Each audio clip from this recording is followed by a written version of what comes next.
हाय hello everyone. So Poonawalla Fincorp पे आज हम डिस्कशन करेंगे। कंपनी के सेकंड क्वार्टर के रिजल्ट आए हैं आज ही एंड मार्केट ने भी काफ़ी अच्छे से रिवॉर्ड किया है स्टॉक को इसके रिजल्ट के बाद। सो वो सारा कुछ डिस्कस करेंगे कि क्या प्रॉब्लम रहा, क्या कंसर्न है कंपनी के साथ में एंड आगे यहाँ से हम क्या एक्सपेक्टेशन कर सकते हैं इसके स्टॉक के साथ में।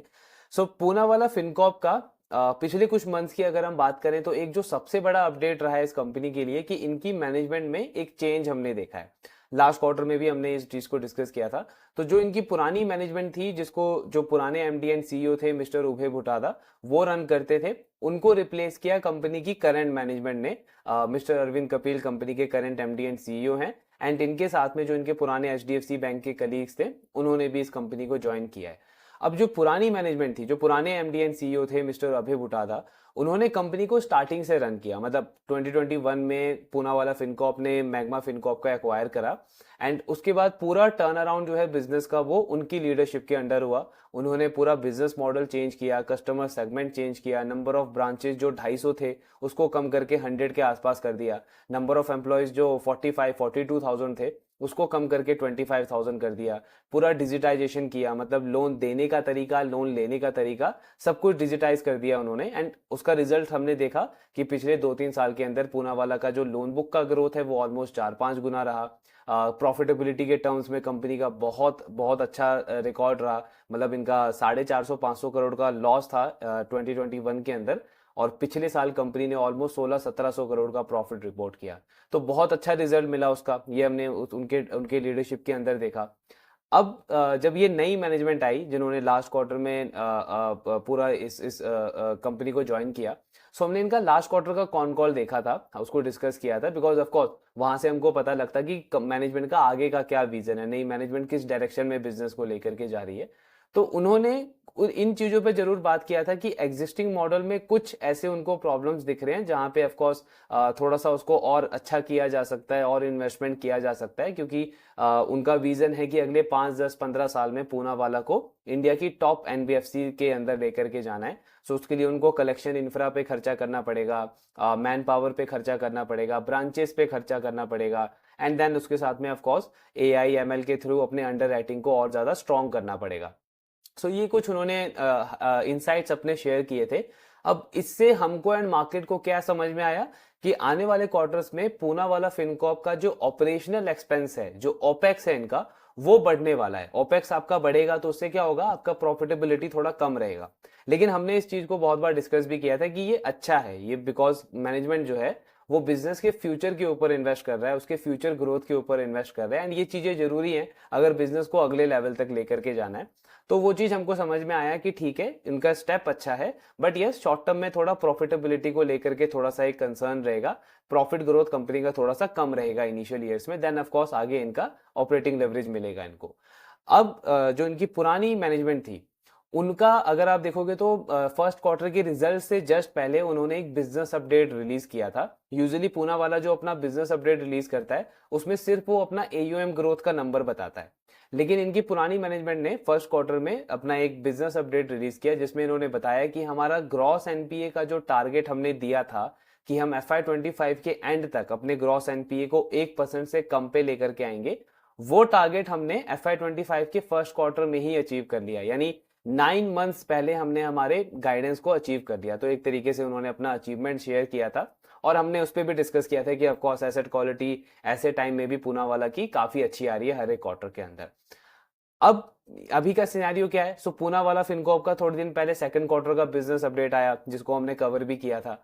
वहां पे कंपनी ने क्या दिखाया, सिर्फ अपना एयूएम ग्रोथ का नंबर दिखाया कि हमारा जो लोन बुक है वो 40% से ग्रो हुआ है ऑन अ वाई बेसिस। एंड इससे हमको क्या समझ में आया कि ये तो नॉर्मल ट्रेंड है पूनावाला का, वैसे भी ये अपना कोई एनपीए का या बाकी नंबर तो शेयर करते नहीं है, बस ये एयूएम ग्रोथ बताते हैं। एंड ऑफकोर्स अगर आपका 40% पे लोन बुक ग्रो कर रहा है तो आपका जो मोमेंटम है बिजनेस का वो सस्टेन ही रहेगा। थोड़ा बहुत ओपेक्स आपका बढ़ सकता है बट ओवरऑल ब्रॉडर लेवल पे कंपनी अभी भी अच्छा ही कर रही है, तभी इनका 40% का ग्रोथ आया है एयूएम का। सो अब आज अभी हम देखते हैं कि कंपनी ने जो पूरा रिजल्ट शेयर किया है उसके अंदर सबसे बड़ा प्रॉब्लम क्या आया है इस कंपनी के अंदर। तो ये अगर आप इनका रिजल्ट देखोगे, इनमें एयूएम ग्रोथ हमको पता था 40% के आसपास है, इसमें कोई इशू नहीं है। नेट इंटरेस्ट इनकम भी कंपनी का ठीक है, 22% के रेट से ग्रो हुआ है on a Y. Pre provisioning operating profit अगर आप देखोगे तो यहाँ पे 17% का फॉल आया है कंपनी के, मतलब लास्ट ईयर से 17% का डिक्लाइन देखने को मिला है। अब हमको ये तो पता था कि आपका ऑपरेशनल प्रॉफिट जो है वो थोड़ा सा म्यूटेड रह सकता है, थोड़ा सा वीक रह सकता है उसमें ग्रोथ आने वाले क्वार्टर्स में, लेकिन नेगेटिव ग्रोथ का एक्सपेक्टेशन ऑफ कोर्स हमने नहीं किया था। सो उसका चलो ठीक है, मैनेजमेंट ने एक क्लेरिफिकेशन दिया कि वन टाइम ओपेक्स इनको करना पड़ा है, प्लस कुछ एडिशनल इन्वेस्टमेंट्स रही है जिसकी वजह से pre provisioning operating profit company का 17% नीचे गिरा है। सो ये चीज समझ में आती है कि आपका ये मे बी वन टाइम हो एंड आगे आने वाले क्वार्टर्स में प्री प्रोविजनिंग ऑपरेटिंग प्रॉफिट में नेगेटिव ग्रोथ नहीं होगी, बट यस थोड़ा सा स्लो ग्रोथ रहेगा, ये चीज भी समझ में आती है। प्रॉब्लम सबसे बड़ा आता है कंपनी के नेट प्रॉफिट के नंबर के ऊपर। इनका अगर आप पैड देखोगे तो कंपनी का प्रॉफिट जो है वो 305% नीचे चला गया, मतलब 305% तो छोड़ो, कंपनी लॉस में चली गई है।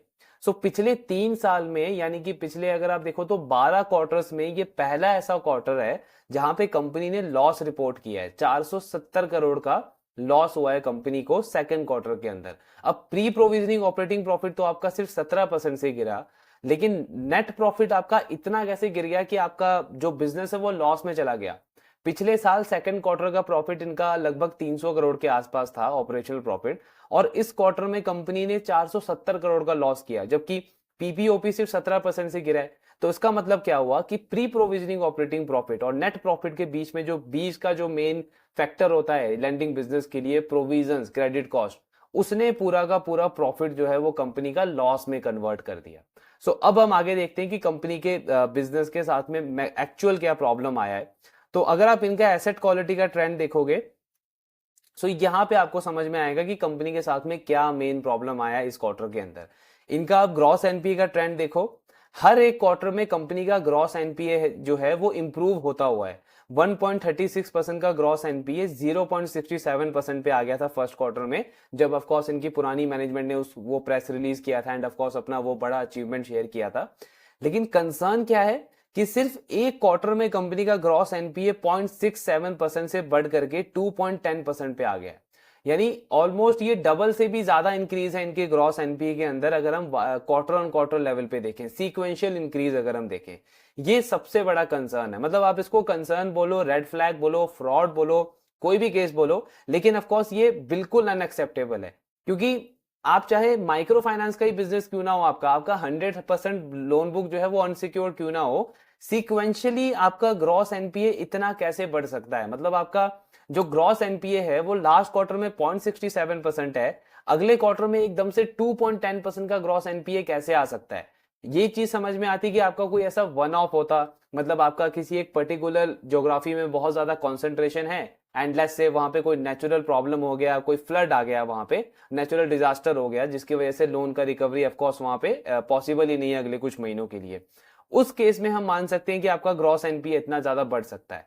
बट आप मतलब कंज्यूमर लेंडर हो, आपका जो कस्टमर क्वालिटी है आप बोलते हो कि टॉप क्वालिटी के कस्टमर्स हैं, आपका एसेट क्वालिटी हर एक क्वार्टर में इंप्रूव होता रहता है, आपकी मैनेजमेंट लास्ट कॉन कॉल में आके बोलती है कि बिजनेस में कोई प्रॉब्लम नहीं है, बस ऑपरेशनल एक्सपेंस हमारा बढ़ेगा, एंड देन सडनली इस क्वार्टर में हम देखते हैं कि आपका ग्रॉस एनपीए 0.67% से बढ़ करके 2.10% का ग्रॉस एनपीए बढ़ गया। और अब मैनेजमेंट इसको क्लैरिफिकेशन क्या दे रही है कि हमारा जो ये एसटीपीएल वाला पोर्टफोलियो है, शॉर्ट टर्म पर्सनल लोन, इसमें हमको वन टाइम प्रोविजनिंग करनी पड़ी है 666 करोड़ की। सो 650 करोड़ का आपको प्रोविजनिंग करना पड़ा है अपने इस एक पर्टिकुलर प्रोडक्ट के अंदर। और उसकी वजह क्यों क्यों करना पड़ा? बिकॉज ग्रॉस एनपीए आपका इतना ज्यादा बढ़ गया। तो पॉइंट ये आता है कि जब आपका लास्ट कॉन कॉल हुआ था, क्या उस टाइम के पे मैनेजमेंट को इस चीज की क्लैरिफिकेशन नहीं थी कि इस प्रोडक्ट के अंदर इतना बड़ा प्रॉब्लम है? मतलब लास्ट कॉन कॉल में मैनेजमेंट ने ऑफ कोर्स इस प्रोडक्ट के ऊपर बात करा था, बट उन्होंने बिल्कुल इंडिकेशन नहीं दिया था कि इसकी एसेट क्वालिटी में कुछ प्रॉब्लम है। उन्होंने ये कहा था कि इसमें क्रेडिट अंडरराइटिंग हमको थोड़ा सा वीक लगता है, तो हम अगले कुछ क्वार्टर में इसको असेस करेंगे एंड देन उसके बाद हम डिसीजन लेंगे। यानी इन्होंने क्या कहा था कि इसमें इंक्रीमेंटल लोन देना हम कम कर सकते हैं, बट कहीं पे भी ऐसा कोई इंडिकेशन नहीं दिया था कि इसमें एसेट क्वालिटी का कोई इतना बड़ा सीरियस प्रॉब्लम हो सकता है।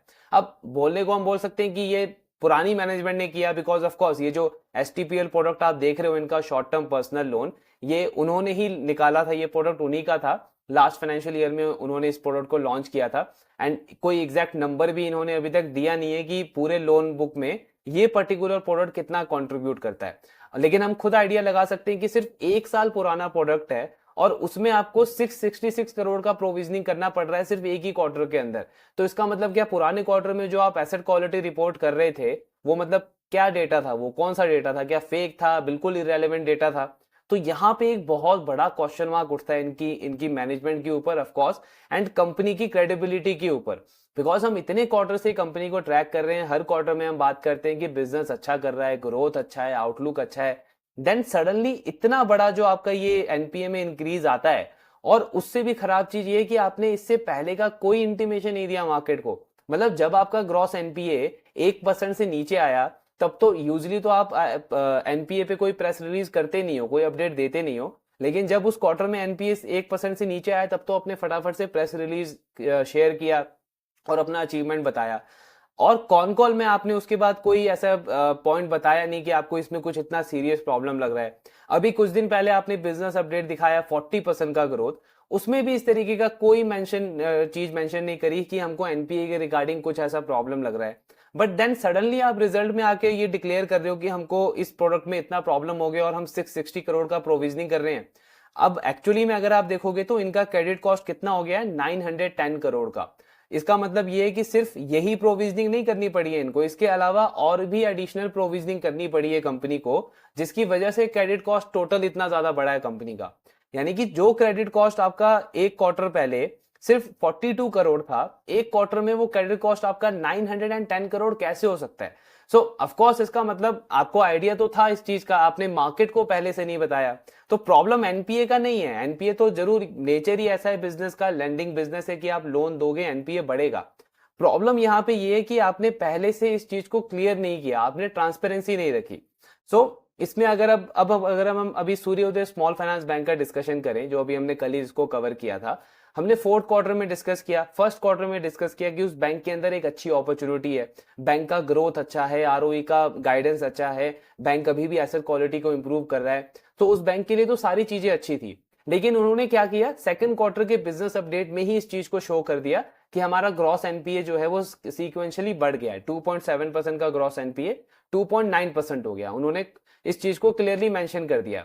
अब जो इन्वेस्टर है, जो मार्केट है, उसको पहले से ही पता चल गया कि ये बैंक अभी तक अच्छा कर रहा था, लेकिन इस पर्टिकुलर क्वार्टर में इनके एसेट क्वालिटी में ये प्रॉब्लम हो गया है। तो ये क्या हुआ कि आपके बिजनेस में प्रॉब्लम हुआ, बट आपने ट्रांसपेरेंसी रखी, आपने इन्फॉर्मेशन पहले ही दे दिया। यहां पे इस कंपनी ने क्या किया कि जब एनपीए अच्छा हो रहा था, तब तो आप बहुत अच्छे से अचीवमेंट अपना शेयर कर रहे थे।